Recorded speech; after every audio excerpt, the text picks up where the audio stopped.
पुढे पुढील बातमीकडे 2022च्या विधानसभा निवडणुकीत 22% अधिक शिक्षित अशा गोव्यातील मतदारांनी 13 गुन्हेगारी पार्श्वभूमीचे उमेदवार विधानसभेत पाठवले असल्याची तसंच 13 नवनिर्वाचित आमदारांची शैक्षणिक पात्रता फक्त 12वी आणि त्याखालील असल्याची माहिती ADR ने दिली आहे.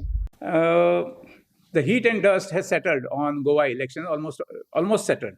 Of course, the ministerial berths are to be allocated, and that could take a little sweat and blood of most of the senior people back in Delhi, but it's only limited to one party, BJP.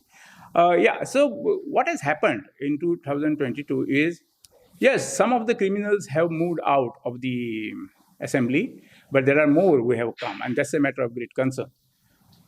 As far as the crorepatis are concerned, the average wealth of the winners, the 40 winners, has almost doubled vis-a-vis 2017. In 2017, it was almost about 10 crores. Now it has gone to about 20.3 crores. That's the average. And if we talk about the criminality, the number of criminals, which were 9 criminals, I should continue to make this correction.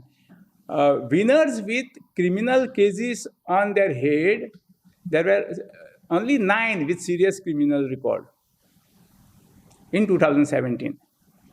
Now you have as many as 13. So the number of individual winners who have won, the number of number has increased to 13. So it should be a cause of concern to all the political parties as also to the voters of Goa. But the only positive in this entire elections is the number of graduates, professionals has increased.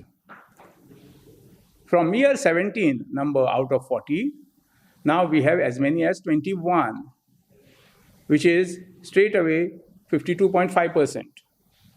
Graduates, professionals and above. Now, if we compare, the party-wise crorepatis are also there. Wealth, which is this is something which is very interesting again. The wealth also has increased. 75%, which is 30 out of 40 MLA winners. I don't want to call them MLAs as yet because swearing has not happened. The winners, 30 out of 40, have 5 crores and above as assets declared by them. And when it comes to 10 crores and above, it is 22 out of 40. 22 out of 40 is 55%. Ideally, you should have MLAs or the winners who are true representatives of Goan population. That is what is expected, because why do we have an assembly? Is because all people can't go there, and only few representatives have to go and make decisions for us, make laws for us. So if it is, this certainly is not a true representation, because in Goa, despite the fact that we have a very high level of GDP, we do not have 55% whose assets are 10 crores and above. And hence it appears, even during this election, that if you have more money power, if you have more muscle power, you have more likelihood of winning the elections. Yeah, this is the figure.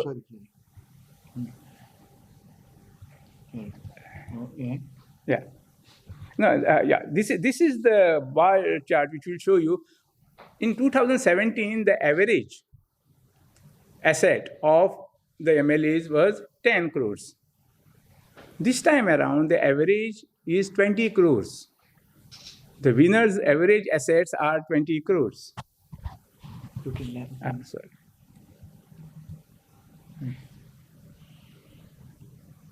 These are the party-wise assets of re-elected MLAs. Re-elected means they were MLAs last time, and now they have been re-elected, and this is the scenario of them. There were 12 from BJP, 2 from Congress, Digambar and Michael Lobo, after moving around, coming back to Congress. So there are 2, and Goa Forward 1, which is Vijay Sardesai, Independent 1, and Maharashtrawadi Gomandak Party. These are the kind of things, the changes in this thing. And these are the 10 top winning candidates with the highest assets. Don't have to say anything, except for the fact that instead of pointing out the individuals, it is better that we talk about the average scenario in the assembly, in the house, which has doubled. Now, this is the educational level of the 40. Although I have just given the numbers here, if you want the details of who is having what education, I also have the slides for that. You have 8th pass, 10th pass, there are 6, 12th pass are 6, graduates are 13, graduate professionals are 4, postgraduates are 4, and diploma holders are 6. Total makes it to 40. This is the age profile. The median is 51 to 60. That's the average age of this thing. This for the second or third time, we have 3 out of 40 women. But coincidentally or otherwise, all 3 of them are spouses of either the ministers or the MLAs. There are 3 couples who have been elected, and that makes it to 3 out of this thing. Yeah, this is the list of all those and their qualification, all the 40 with their qualification. Now, this is a chart which is very important to understand, and so that you can conveniently come to any conclusions. We have a comparative chart on certain parameters for 2007, 2012, 2017, and now 2022. So this is the comparative kind of this thing, where women winners have increased. So it's a very positive news. And graduates also has increased. It is not 17 in 2022, it is 21. Please bear with me. The total graduates and above is 21 in 2022 and not 17. 52%. Yeah. But you look at the assets, which have been soaring very high with every 5th year and with every election, and also the criminal antecedents. The serious criminal cases in 2007, as I have been saying time and again, were 0. No serious criminal guy. 2012, we slowly had 2 out of 40, which made it to 5%. 9 in 2017, but now we have 13. Should it be a cause of concern for Goans? Perhaps yes, and we need to do a self-introspection. If you have any questions, you can feel free to ask me. Otherwise, this in a nutshell is the scenario. Now, there are, of course, nota and other this thing which I don't have a slide here, but all that I can say is 190 almost out of 301 lost deposits in this election.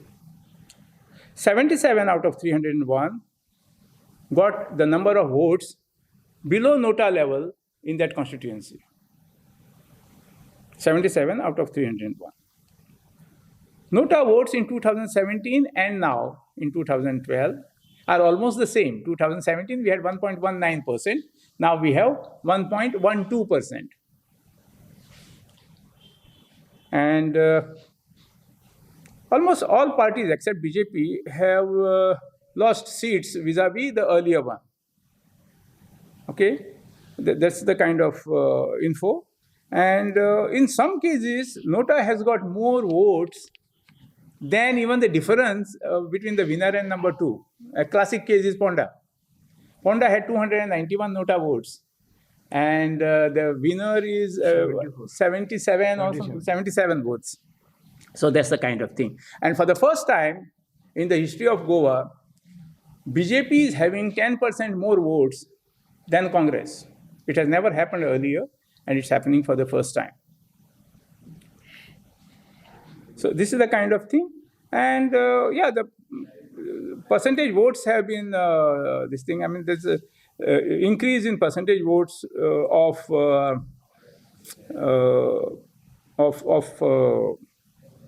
this one, Goa Forward. And up to some extent, BJP marginally got about 1% more compared to last time. From 32.5% in 2017, now they have 33.5%. And Congress has come down from 28.4% to 23.5%. So this is the kind of scenario. In case you have any questions. Surprisingly, Revolutionary Goans Party, which is a new party, has got 9.54%. and that itself has made the difference for most of the parties in winning the seats. If you are interested in knowing party-wise how many have lost deposits, I have the figures for that also. BJP has lost four contestants 39. have lost out of 39. Congress, 10 out of 37 have lost the deposits. Goa Forward Party, 1 out of 3 have lost deposits. Maharashtrawadi Gomantak Party, 7 out of 13 have lost the deposits. UP, 35 out of 39 have lost the deposits. Revolutionary Goan Party, 31 out of 38 have lost the deposits. TMC, 21 out of 26 have lost the deposits. NCP, Nationalist Congress Party, 12 out of 13 have lost the deposits. And Shiv Sena, 9 out of 11 have lost their deposits.